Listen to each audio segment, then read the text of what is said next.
सभी को नमस्कार दोस्तों। आज के वीडियो में मैं आपको डाटा के साथ दिखाने वाला हूं कि 2024 प्री एग्जाम में जो ज्योग्राफी के क्वेश्चन आए हैं वो लगभग, या आप कह सकते हो सारे के सारे कहां से आए हैं। आपने भी एक रिसर्च में देखा होगा, मोस्ट ऑफ क्वेश्चन अभी मैं डाटा के साथ दिखाऊंगा ज्योग्राफी की एनसीईआरटी किताबों से आए हैं। और इवन आप मानोगे जैसे 11th क्लास की फिजिकल ज्योग्राफी है तो वहाँ से तो बहुत सारे क्वेश्चन डायरेक्ट मिले हैं। यहाँ पे एक चीज़ मैं ऐड करना चाहूँगा, जैसे लास्ट ईयर हमने क्या किया था, बच्चों को एमसीक्यू दिए थे, एनसीईआरटी चैप्टर वाइज एमसीक्यू दिए थे। और ये पिछले 2 साल से हमारी वेबसाइट और जो बच्चे हमारे साथ प्री के कोर्स में जुड़े थे मैंने उनको शेयर किए थे। आप में से भी वो विद्यार्थी होंगे जो वीडियो देख रहे हैं जिनके पास अपनी जो एमसीक्यू चैप्टर वाइज पीडीएफ है पड़ी होगी, आप चेक कर लेना आज डाटा। तो मैं सारे के सारे बताऊंगा जो एमसीक्यू हमने आपको दिए थे ज्योग्राफी के, most of question direct as it is आए हैं। कैसे आए मैं डाटा दिखाऊंगा। साथ में जो बच्चे नहीं देख रहे हैं उनको लगता होगा सर ने ये किताब अभी लॉन्च की है तो एमसीक्यू पहले कहाँ से आ गए, तो सबको पता है कि पहले एमसीक्यू अपनी वेबसाइट पर पीडीएफ फॉर्म में मिलते थे।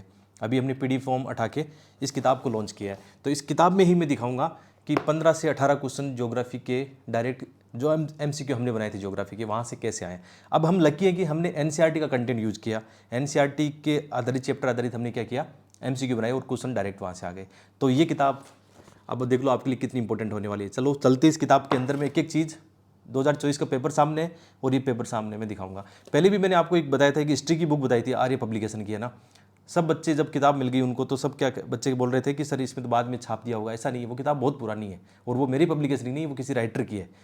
बस हमने देखा कि यहाँ से क्वेश्चन आ रहे हैं तो आप लोगों को सेंड की थी। लेकिन ये बुक अपनी है, ये जो एमसीक्यू वाली बुक अपनी है और बहुत ही शानदार तरीके से भी मार्केट में इनका रिस्पॉन्स मिला है। मैं आपको दिखाता हूँ, चलो आओ किताब पे आते हैं। चलिए क्वेश्चन भी देखते हैं और कौन से क्वेश्चन कहाँ से आए हैं।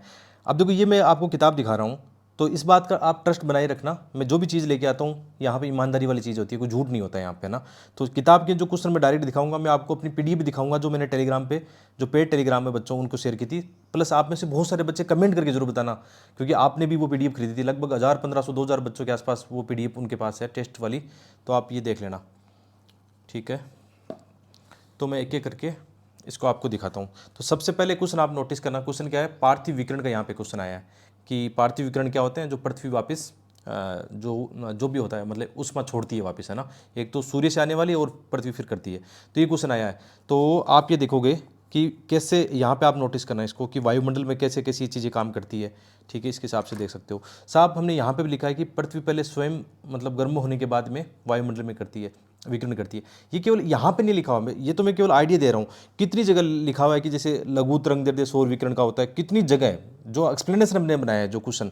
जैसे यहाँ पे भी आप देखोगे एक क्वेश्चन नहीं है, कितने क्वेश्चन है जहाँ पे मैंने ये स्टेटमेंट लिखे हुए हैं जो एनसीईआरटी के स्टेटमेंट है। इवन जैसे आप 7वीं क्लास की एनसीईआरटी पढ़ोगे उसके अंदर एक चैप्टर है क्लाइमेट का, 7वीं क्लास की एनसीईआरटी। तो जैसे हम 7वीं क्लास की एनसीईआरटी में भी जाके देखेंगे ना, ये क्या एनसीईआरटी चैप्टर वाइज हम एमसीक्यू है। तो जैसे हम 7वीं क्लास की एनसीईआरटी में जाएँ, क्योंकि आपको ये भी पता होना चाहिए कि एनसीईआरटी कैसे पढ़नी होती है। मैंने कितना बताया, जैसे यहाँ पे 7वीं क्लास की एनसीईआरटी का आपको ये चैप्टर 4 या 5 चैप्टर जो होगा, कौन सा चैप्टर होगा, जो क्लाइमेट का होगा। ये 8वीं क्लास के आगे यहाँ पे। तो 7वीं क्लास की एनसीईआरटी को हम देखते हैं। जैसे यहाँ पे 7वीं क्लास का 4 नंबर चैप्टर है वायु वाला। इसके अंदर भी आप ये चीज़ पढ़ोगे ना, कौन सी, पार्थिव विकिरण और ये कैसे गर्म होता है, कार्बन डाइऑक्साइड गैस जो ग्रीन हाउस गैस का काम करती है, ये इसके अंदर भी आपको मिल जाएगा। जहाँ पे भी आप नोटिस करोगे ढंग से तो मिल जाएगा। सूर्य से आने वाले किरण, ठीक है। तो ये चीज़ें हैं जो पहला वाला जो क्वेश्चन बता रहा था कैसे पार्थिव विकिरण है, और ये कंटेंट आप देखोगे बिल्कुल एनसीईआरटी का कंटेंट है, ठीक है। अब सेकंड क्वेश्चन पे चलते हैं। इस पे क्या लिखा है कि भूमध्य रेखा सौरमंडल की मोटाई मतलब ज़्यादा होती है, ध्रुव की तुलना में कम होती है। इस पर क्या 7 इधर है। ये जैसे दोनों स्टेटमेंट इसमें सही प्रतीत हो रहे हैं। तो ये कहाँ पे मिलेगा, भूमध्य रेखा पे। तो ये इस चैप्टर से आएगा शायद। इस साल क्या हुआ क्लाइमेट से, देखो ये रहा, सौरमंडल की मोटाई जो है लिखा है ना विषुवत वर्त पर सबसे अधिक होती है, क्योंकि तेज वायु प्रवाह के कारण। सेम लाइन है, ये लाइन एनसीईआरटी से हमने उठाई है। हमने क्वेश्चन कैसे बनाया था, देखो आप क्वेश्चन देखोगे ना, सौरमंडल के संदर्भ में खतरों पर विचार कीजिए, इसकी मोटाई विषुवत वर्त पर ज़्यादा अधिक होती है। आप ये बोलते कि अभी बोलते कि सर ये आपने बाद में चिपका है, तो बाद में चिपका था तो मैं यही क्वेश्चन उठा के चिपका था ना कि ऐसा ही क्वेश्चन आया। क्वेश्चन कैसे हैं जो हमने जैसे क्वेश्चन हमने कैसे तैयार किया था, फिर जो डिस्क्रिप्शन लिखा था उसका। आप जानते हो अपनी पीवाई की बुक क्यों फेमस हुई थी, क्यों आपके काम आई थी प्री के अंदर, इसी काम आई थी कि हम जो एक्सप्लेनेशन बना रहे हैं, मार्केट में ऐसा एक्सप्लेनेशन कोई बना नहीं पाता मुश्किल से, क्योंकि उनको अनुभव नहीं होता इन चीज़ों को लेकर, है ना।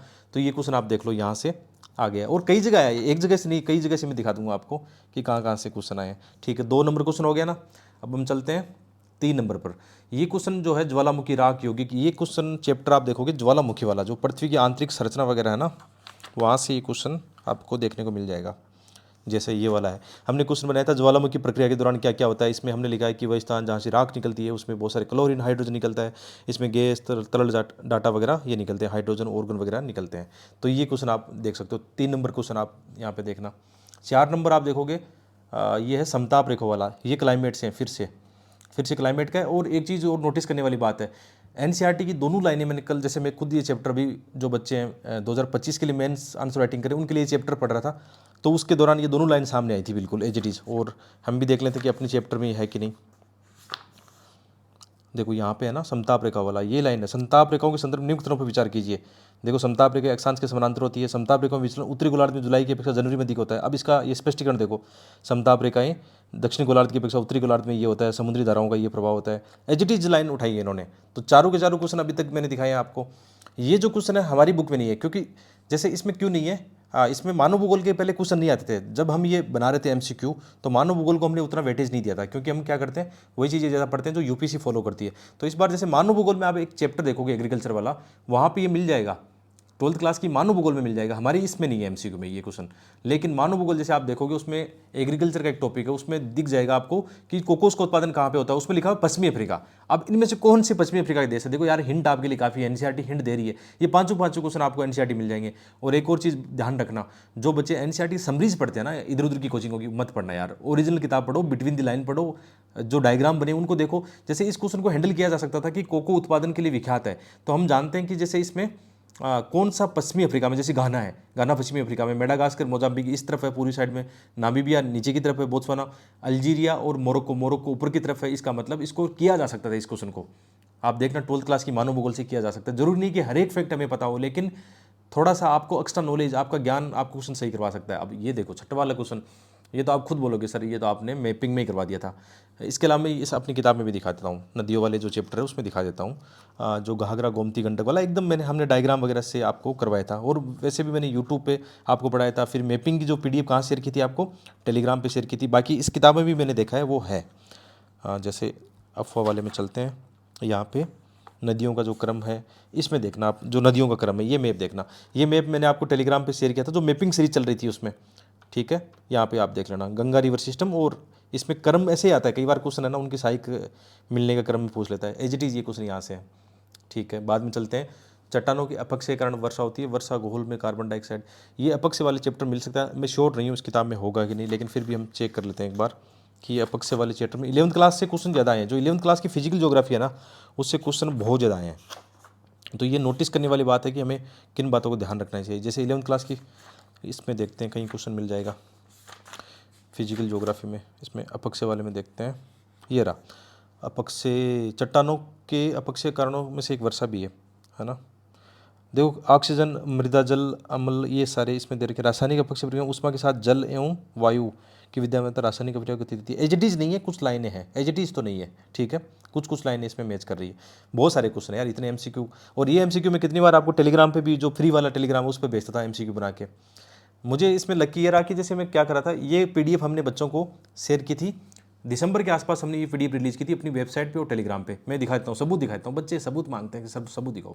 जैसे ये अपना टेलीग्राम देखना, नोटिस करना, यूपीसी प्री वीडियो कोर्स वाला है, और इसमें आप डेट नोटिस करना 17 दिसंबर के आसपास हमने 9th 10th 11th physical class की, 12th क्लास की जो ज्योग्राफी की एनसीईआरटी है इंडियन वाली, इंडियन ज्योग्राफी, ये हमने क्या किया था, कब भेजा था, 17 दिसंबर को इसमें भेजा था, ठीक है। अब बच्चे बोलेंगे सर आपने हो सकता है एडिट कर दिया हो, ठीक है, तो ये बच्चे तो सबूत है ना, ठीक है, एडिट कर दिया तो नीचे दिखाते हैं। फिर मैंने क्या किया, मार्च के आसपास जब मैं इनका खुद पढ़ रहा था, प्रीलिम्स के लिए मैं पढ़ रहा था, उस समय मैंने क्या किया, जब मैं पढ़ रहा था तो मुझे कुछ गलतियाँ मिली कि जब होता है ना कई बार एरर मिलता है, फैक्चुअल एरर मिलता है, डाटा का एरर मिलता है, या कभी कभी अशुद्धियाँ भी मिलती है।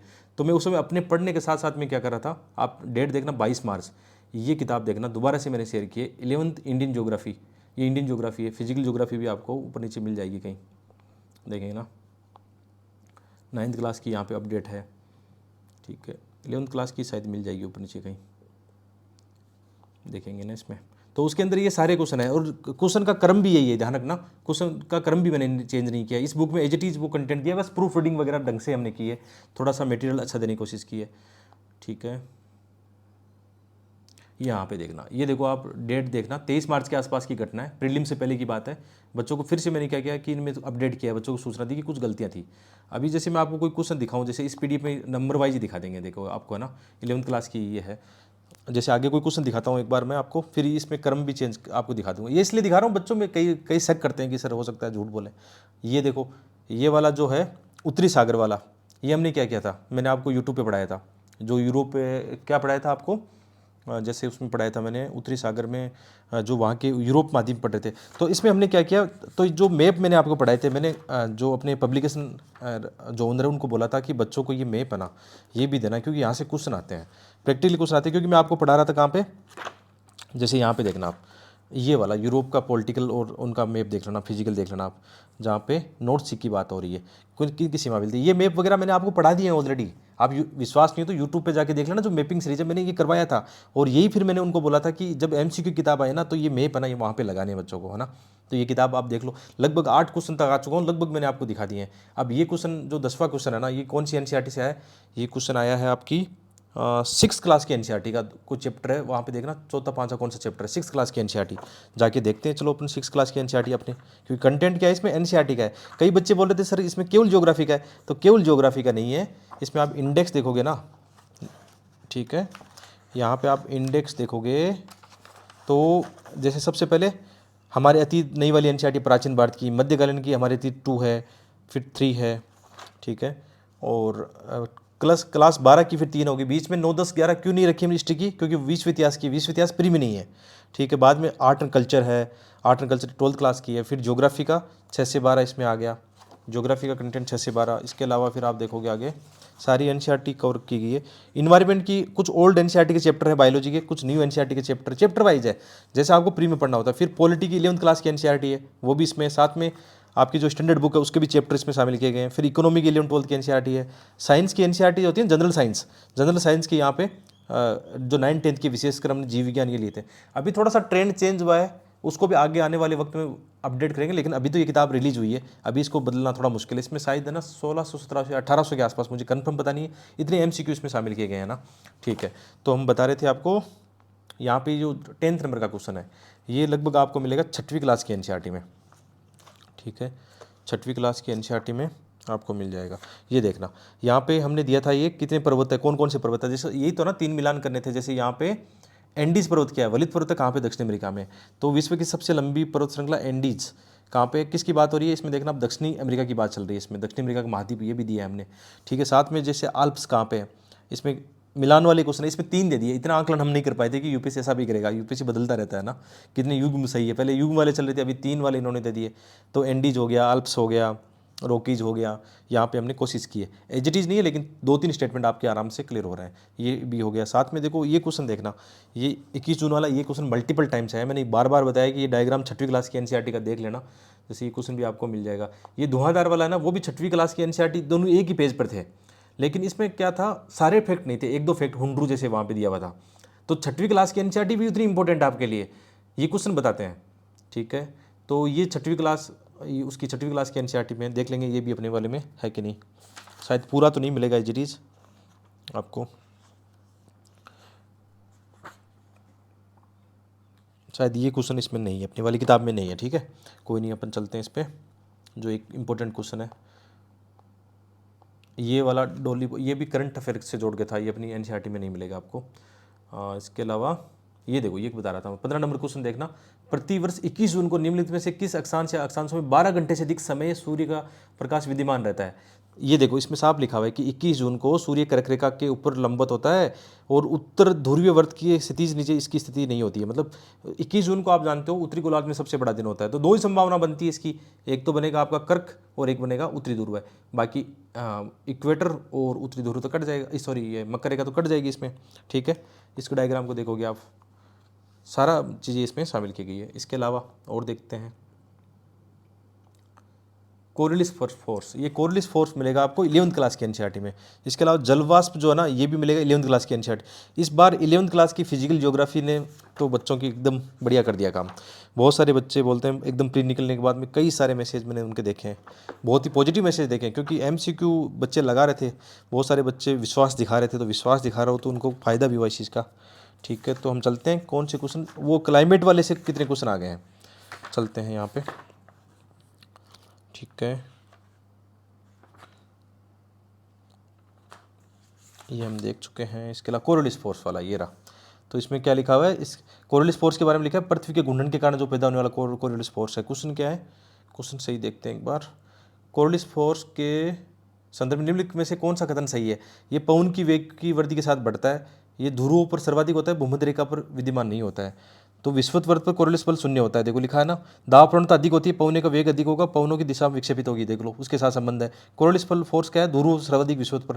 क्वेश्चन अलग चेंज है, हमारा क्वेश्चन अलग था, लेकिन दिशा एकदम सही थी। अभी तो आप ये नहीं कह सकते ना हमने कॉपी किया है बाद में किया है ये सारे डाटा मैंने दिखा दिया कि ये किताब बहुत पहले रिलीज हो गई थी, दिसंबर में रिलीज हो गई थी, है ना। ठीक है, ये आपको ये जलवाष्प वाला दिखाना है अभी, 21 जून वाला दिखा दिया। ठीक है, तापमान की रेंज वाला, ये वाला थोड़ा सा नहीं था शायद, ये दिखा सकते हैं जलवाष्प वाला, शायद मिल जाएगा इसमें, जलवाष्प का कहीं होगा, वायुमंडल में जलवाष्प। जलवाष्प का बहुत बड़ा चैप्टर है। एक गैस है जिसकी मात्रा ऊंचाई के साथ घटती है और ध्रुवों पर इसका प्रतिशत अधिकतम होता है। एक ऊंचाई के साथ तो हम जानते हैं इसकी घटती है, जलवाष्प में पढ़ाई है हमने। ठीक है, और इसके अलावा ये क्या है, ध्रुवों पर इसका प्रतिशत अधिकतम होता है। हमने क्या पढ़ा था एनसीईआरटी में, चैप्टर नंबर था कौन सा, क्लाइमेट का। आप चैप्टर देखोगे 7-8 के आसपास जलवाष्प का मिलेगा। जैसे वायुमंडल में जल यहाँ पे है, जलवाष्प की ये है, देखो इसमें लिखा है जलवाष्प का वायुमंडल में प्रतिशत भिन्नता पाई जाती है। यहाँ पे लिखा है जलवाष्प की मात्रा वायुमंडल में इतनी है, जलवाष्प मौसम, इसमें आर्द्रता नहीं लिखा है। यहाँ पे जो डाटा चाहिए हमें वो नहीं लिखा है जरीज, है ना, लेकिन मिल जाएगा, मुझे पता है। इसमें लिखा भी है, अलग अलग जगहों पर अलग अलग होती है। इसको मैं हाईलाइट नहीं कर पाया, मैंने देखा था इसको। जलवाष्प को देख लेते हैं, ये भी मिल जाएगा कहीं ना कहीं आपको।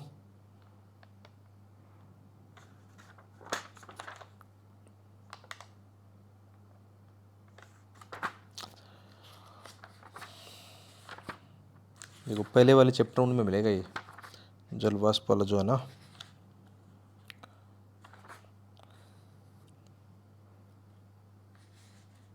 सौर विकिरण, ऊष्मा संतुलन और तापमान।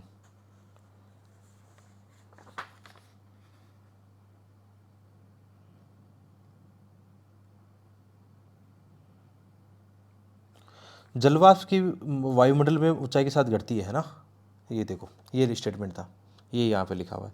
और इसमें देखो ये साफ साफ लिखा हुआ है कि ध्रुवों पर प्रतिशत अधिकतम होता है। तो इसमें क्या लिखा हुआ है, विषुवत वर्ष से ध्रुव की तरफ जलवाष्प की मात्रा कम होती चली जाती है। यार ये देखो कितना अच्छा हुआ है कि क्लाइमेट के चैप्टर से कितने क्वेश्चन आ गए हैं, ये बहुत अच्छी बात है कि लगातार इन्हीं के आसपास जो अपने 4-5 पेज है, ये देखो आप इतना भी पढ़ लिए होते, इसको भी शामिल कर लेते हैं, इतना भी पढ़ लिए होते तो ये 5-7-8 क्वेश्चन आपकी रेंज में थे। ठीक है, same to same as it is. अब देखो क्वेश्चन की संख्या ये 100 कहाँ पे, वो 119 115 के आसपास है। तो जो आपको मैं पीडीएफ दिखा रहा था, आप बच्चे मानेंगे नहीं माँ, तो मैं आपको दिखा देता हूँ। इसमें जो 119 नंबर क्वेश्चन है, 119-20 के आसपास, ये सेम पीडीएफ पहले पीडीएफ में था, अभी हमने इसको किताब फॉर्म में लॉन्च किया क्योंकि पीडीएफ में बच्चों के हज़ारों रुपये लग रहे थे किसमें, ये प्रिंट आउट निकालने में। तो मैं नहीं चाहता बच्चों का नुकसान हो, एज इट इज़। मतलब आप देखोगे यहाँ पे क्वेश्चन देखेंगे हम 119 के आसपास। ठीक है,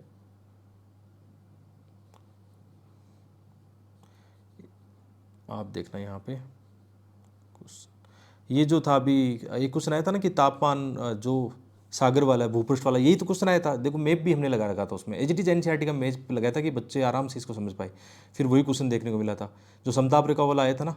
इसके अलावा आप देखोगे इसमें ये जो क्वेश्चन बता रहा था आपको 119 समताप रेखा वाला 119 पड़ा यहाँ पे। ठीक है, एजिटीज है ये कॉपी, ये किताब इसकी एजिटीज बनाई है। ठीक है, आप इस पर आशा दिखा सकते हो, कोई नेगेटिव होने की नीड नहीं है, अदरवाइज फिर नुकसान होगा अगले साल, क्योंकि एनसीईआरटी का कंटेंट है। आप इससे फ़ायदा ये है कि आपका रिवीजन भी हो जाएगा। जैसे आपने एनसीईआरटी का चैप्टर पढ़ा, सबसे इंपॉर्टेंट ये जो बताना चाह रहा था कि ये चैप्टर वाइज है। जैसे आपने पहला चैप्टर पढ़ा, मान लो जैसे हम हिस्ट्री के अंदर आए, 7वीं क्लास की एनसीईआरटी है, इसके अंदर आप ये चैप्टर पढ़ रहे हो, पहला वाला हजारों वर्षों के दौरान परिवर्तन की पड़ताल, उसमें लिखा हुआ है कि किस टाइप के क्वेश्चन वहाँ से आए हैं। देखो ये अर्गट वाला चित्र दिया है, वहाँ से क्वेश्चन आया, ये हमने लिख भी दिया कि ये यूपीसी में आया है। तो आपके लिए बहुत ही शानदार कंटेंट हो जाएगा इस हिसाब से। मार्केट में हालांकि बहुत सारी किताबें ऐसी, लेकिन आप ये देख लो, आप डिसाइड करो कि कौन सा कंटेंट बना कौन रहा है। पहली बात तो बना कौन रहा है, मेरे 5वां प्री निकला यार, मजाक में तो निकलता नहीं, प्री एक निकालना ही मुश्किल होता है। तो इसी कंटेंट की वजह से निकला है कि हमारी दिशा अच्छी होती है। ठीक, कोरोलिस फोर्स ये सब दिखा दिया उन्होंने, जलवाष्प दिखा दिया। इसके अलावा ये था, ये अपने वाले में नहीं था, ये शायद कोई इन्वायरमेंट का लेकर कुछ ना कुछ चर्चा में रहा होगा। बाकी आगे आ गए, अब कौन सा आगे, इन्वायरमेंट के आगे। तो मैंने ज्योग्राफी के आपको मोस्ट ऑफ दिखा दिया, हो सकता है आगे ज्योग्राफी कुछ क्वेश्चन और भी हो जो एनसीईआरटी। अच्छा, इसमें साथ में एक और चीज़ है कि एनसीईआरटी से जो क्वेश्चन हिस्ट्री के आए या पॉलिटी के आए हैं, साथ में पॉलिटी के कुछ लक्ष्मीकांत बुक से भी काफ़ी आए थे, तो वैसे स्टैंडर्ड बुक के एमसीक्यू हमने इसमें शामिल किए हैं। कुछ इकोनॉमिक भी क्वेश्चन आपको मिल जाएंगे। ये रिसर्च मेरा ज्योग्राफी को लेकर था, बाकी आप पढ़ना इस किताब को, आप बताना, रिव्यू देना।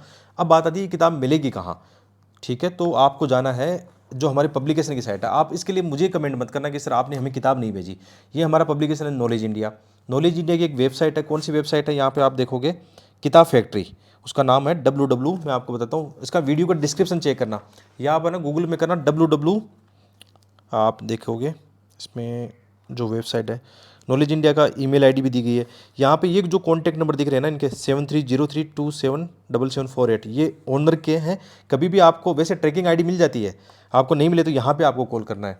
और ऑनलाइन यार ये बहुत ही सस्ती मिल रही है, मतलब 450 में विद कोरियर चार्ज, यानी इसमें 450 में 80 रुपये का कोरियर चार्ज भी शामिल है, आपको वो एक्स्ट्रा नहीं लगने वाला। पेज कितने, 573 पेज इसमें शामिल है, लगभग 600 पेज हैं। फिर ये किताब कितनी महंगी कैसे हो सकती है, कई बच्चे बोल रहे सर बहुत महंगी है। महंगी कैसे हो सकती है, कंटेंट देखो, कागज़ की क्वालिटी देखो एक बार, है ना। ठीक है, तो किताब कहाँ मिलेगी, आप गूगल में डाला www.kitabfactory.com। ठीक है, वहाँ पे अपनी सारी किताबें, प्रिंट वाली जितनी किताबें, अभी जैसे 11 ईयर वाली सीसेट वाली अभी आउट ऑफ स्टॉक है, यानी अभी मैं पढ़ रहा हूँ, मैं नहीं बना पाया, अपडेट करूँगा बाद में। लेकिन आपको अपनी निबंध वाली मिल जाएगी, अपनी एथिक्स की मिल जाएगी, एथिक्स की जो इंग्लिश वाली है वो भी मिल जाएगी, है ना। तो इसका लिंक भी आप देखना, कमेंट बॉक्स में चेक करना। दोबारा बताता हूँ www.kitabfactory.com।